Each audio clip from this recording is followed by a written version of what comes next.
Bienvenue à ce rendez-vous de l'information sur ESAE TV, le sommaire. Dans le but d'améliorer la mobilité urbaine au Bénin, le gouvernement de la rupture a réalisé le projet Bénin Taxi il y a un an. Des véhicules intelligents, attrayants, mais qui laissent beaucoup de Béninois perplexes. Le préfet du département du littoral, Modeste Toboula, a procédé à l'opération de déguerpissement de la plage Fidjrosset il y a quelques semaines. Les impressions des citoyens dans cette édition. Les fidèles musulmans célébreront l'Aïd el-Kébir dans quelques jours. Pour l'occasion, certains visitent déjà les sites de vente d'animaux et les commerçants disposent de tout type de moutons.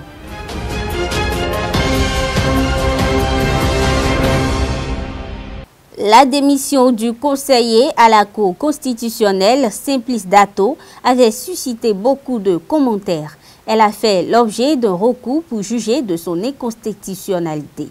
Un recours qui fait objet d'une décision rendue à la Cour en son audience du 14 août. La Cour confirme qu'elle est conforme à la Constitution, contrairement à la requête. Le vice-président Razaki Amouda Issifou donne lecture de la décision au micro de Karl Kitome. Décision DCC 18-176 du 14 août 2018. La Cour constitutionnelle. Saisie d'une requête en date à Cotonou du 30 janvier 2018, enregistrée à son secrétariat à la même date, sous le numéro 0200 bar 043 bar REC 18, par laquelle M. Sèvres Roberto Prince Abodjan forme un recours en contrôle de constitutionnalité du comportement de M. Simplice Dato, ancien membre de la Cour constitutionnelle. Vu la Constitution du 11 décembre 1990, vu la loi numéro 91-009 du 4 mars 1991, portant loi organique sur la Cour constitutionnelle, modifiée par la loi du 31 mai 2001. Vu le règlement intérieur de la Cour constitutionnelle, ensemble les pièces du dossier, où est M. André Katari en son rapport, après en avoir délibéré. Considérant que M. Joseph Diogbenou, président de la Cour, s'est déporté lors de l'examen de ce recours, considérant que le requérant expose que par correspondance adressée au président de la Cour constitutionnelle, M. Simplice Dato, conseiller à la Cour constitutionnelle, a démissionné le 26 janvier 2018, que sans attendre la nomination de son remplaçant, il a cessé ses fonctions le même jour, qu'il soutient qu'en cessant ses fonctions sans attendre la nomination de son remplaçant, M. Simplice Dato a violé les articles 35 de la Constitution et 12 de la loi numéro 91-009 du 31 mai 2001 portant loi organique sur la Cour constitutionnelle, qu'il demande à la Cour de juger que ce comportement est contraire à la Constitution. Considérant que M. Simplice Dato, par correspondance en date du 6 août 2018, dit s'en remettre à la sagesse de la Cour, vu l'article 35 de la Constitution et l'article 12 de la loi organique sur la Cour constitutionnelle, considérant que l'article 12 de la loi organique sur la Cour constitutionnelle donne la faculté à tout membre de la haute juridiction de donner sa démission, qu'un démissionnaire ne peut être contraint à siéger et participer loyalement, consciemment et avec dévouement aux prises de décision de la Cour, que l'absence de M. Simplice Dato s'assimile alors à une abstention à participer aux travaux de la Cour, qu'il a lieu de dire que l'intéressé n'a pas violé la Constitution. Les taxis intra-urbains dénommés Bénin Taxi circulent dans les rues du Bénin. C'est un projet révélé en 2016 et lancé en 2017 par le gouvernement. Il s'inscrit dans le cadre du développement des milieux urbains du Bénin. Malgré son aspect moderne, les frais s'avèrent un peu trop chers selon les citoyens. Le truc là de Bénin Taxi là, c'est bon. Oui, c'est bon. Ça peut réduire les trucs là, ça peut faire ces trucs là. Oui, un peu de risque. Les risques d'accident.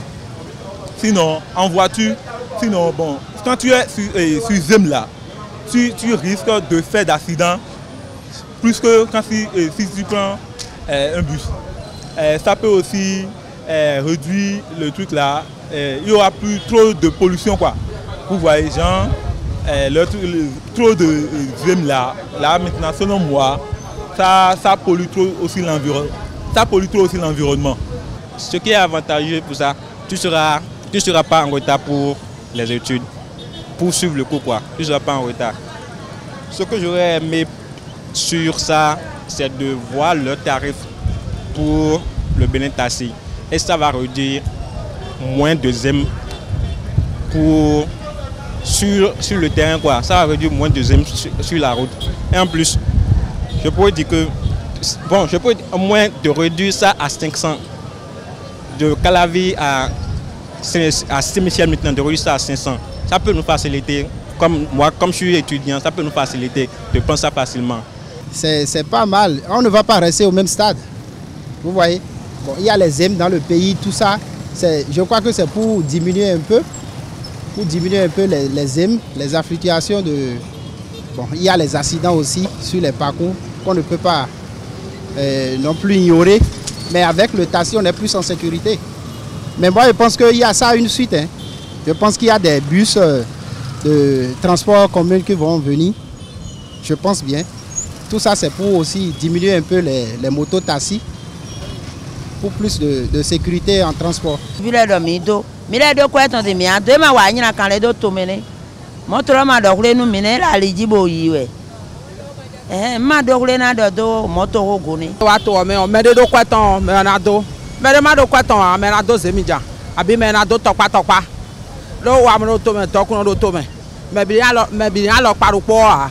Donc, mi da mo mi to mi na do me duro bo eye no luwe moto to mo ifide o ejole o e mo ina do amo me ma do kwaton e mo se mi jana do e mo o tokpa to ina do. L'opération des espaces publics à Cotonou fait toujours effet. La première étape du projet nettoyage et assainissement des plages a démarré le 10 juillet 2018 sous la houlette du préfet du littoral Modeste Toboula. Ainsi, les paillotes, abris de luxe et autres sites de plage Fidjrosset ont été démolis. Certains riverains apprécient l'état actuel des lieux après déguerpissement. Nous sommes à la plage de Fidjrosset ce mercredi 15 août, jour férié et jour de fête de l'Igname. Sur la plage, une ambiance inhabituelle s'observe. Plus de tentes, de paillotes, de buvettes.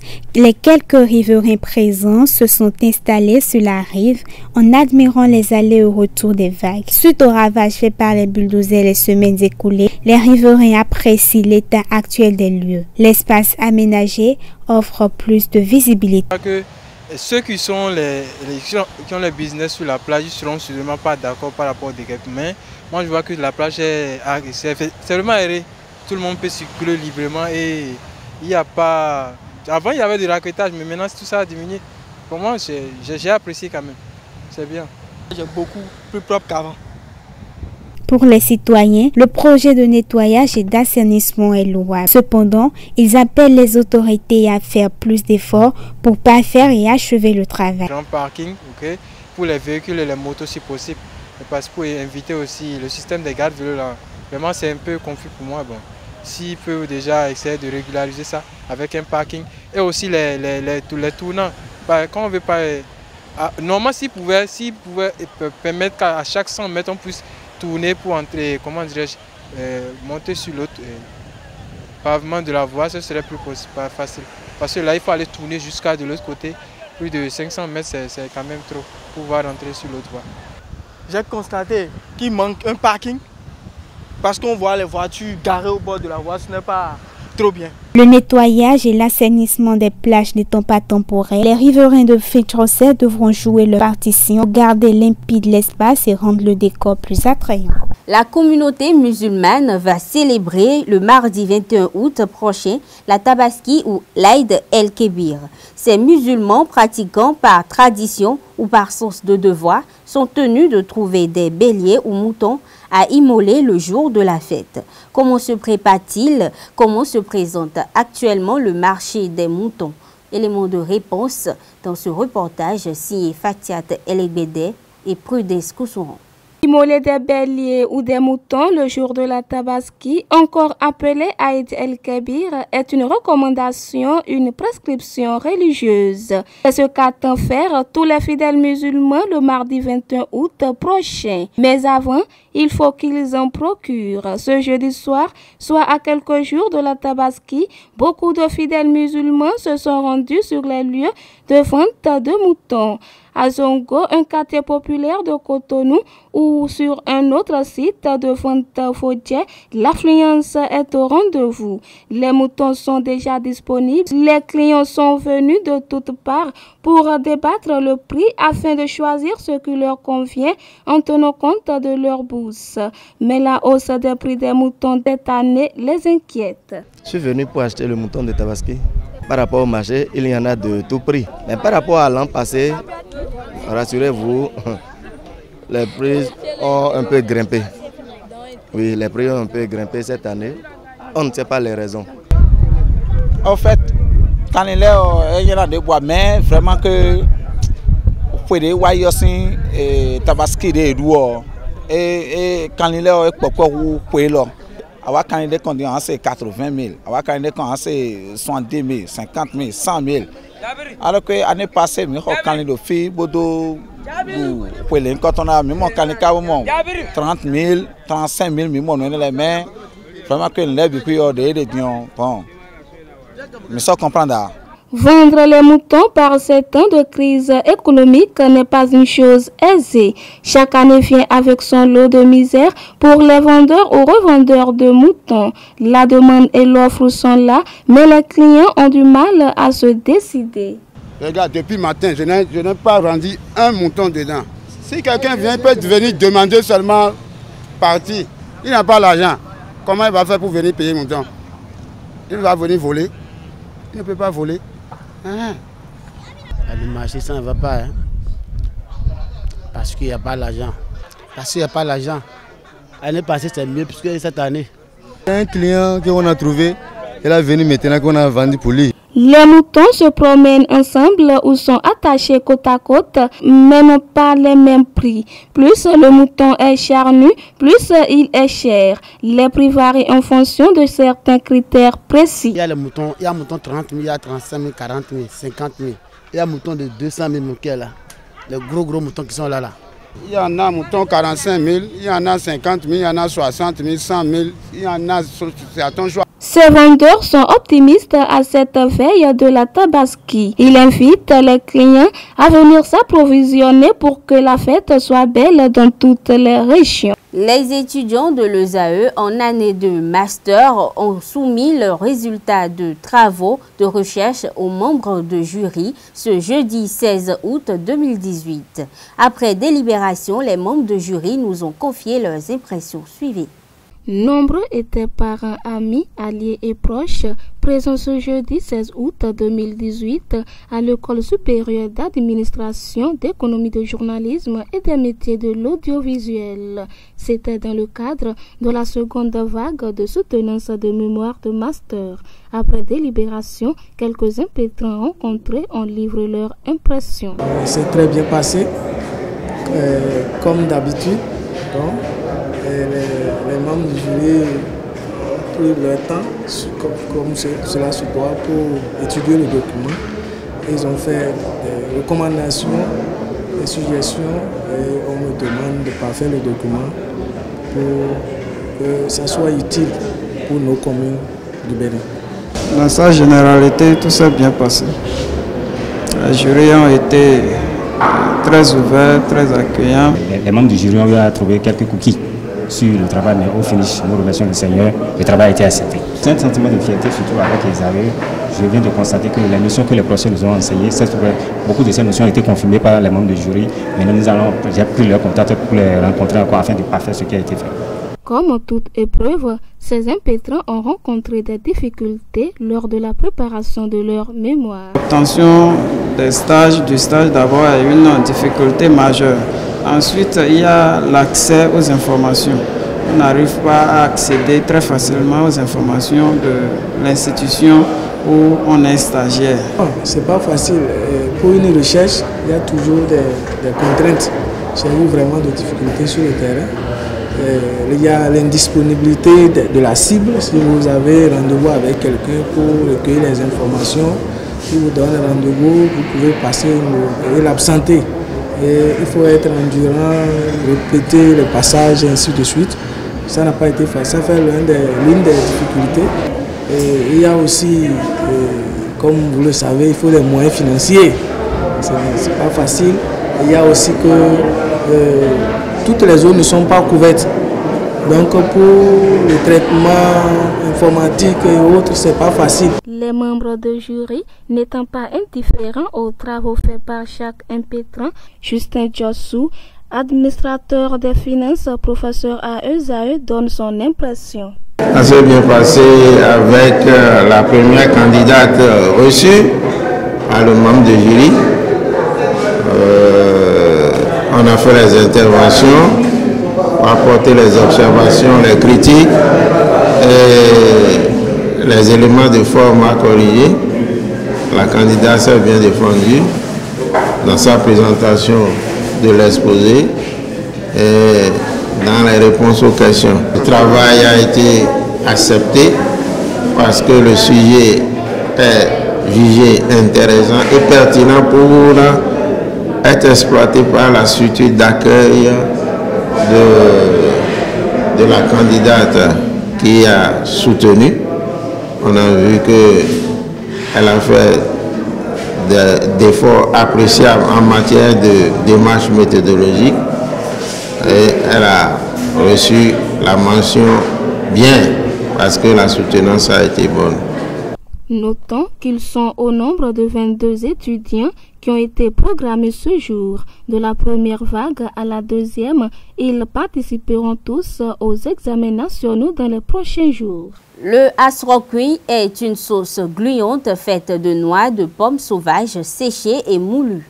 Très appréciée au Bénin, cette sauce riche peut être consommée avec de la pâte de maïs, du agbeli ou autre pâte. Même si le asrokui est facile à réaliser, il respecte un processus donné. La cuisine traditionnelle béninoise est riche en spécialités et recettes qui se transmettent de génération en génération, de mère en fille. La sauce gluante asrokui est l'un de ces mets proposés par les grandes cuisinières dans les maquis au Bénin. Dans les foyers également, cette sauce faite à base de noix de pommes sauvages séchées puis moulues est très facile à réaliser par les ménagères. Et pour la réalisation, certains éléments sont indispensables. Il s'agit de la farine de noix de pommes sauvages séchées.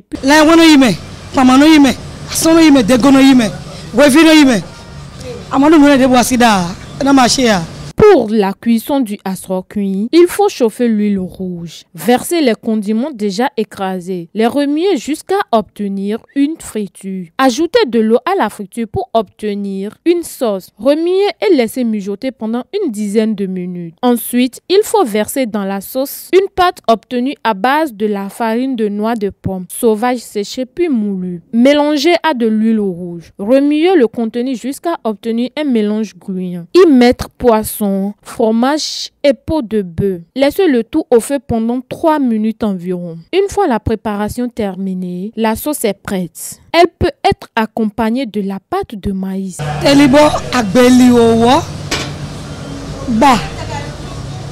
Son goût, son arôme naturel reste très prisé par les consommateurs au fil des générations. Par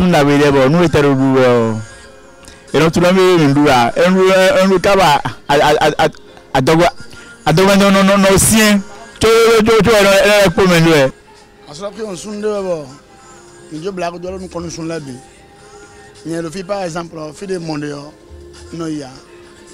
à la sorte, nous sommes capables de sortir un an, au jour.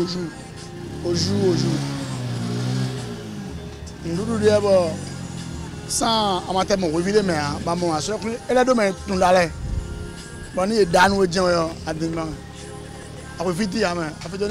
Autrement dit, les accompagnements peuvent varier d'une région à une autre du pays. Un vrai régal pour les Béninois. Mesdames et messieurs, c'est la fin de cette édition. Merci de rester fidèles à ESAE Télévision. À bientôt.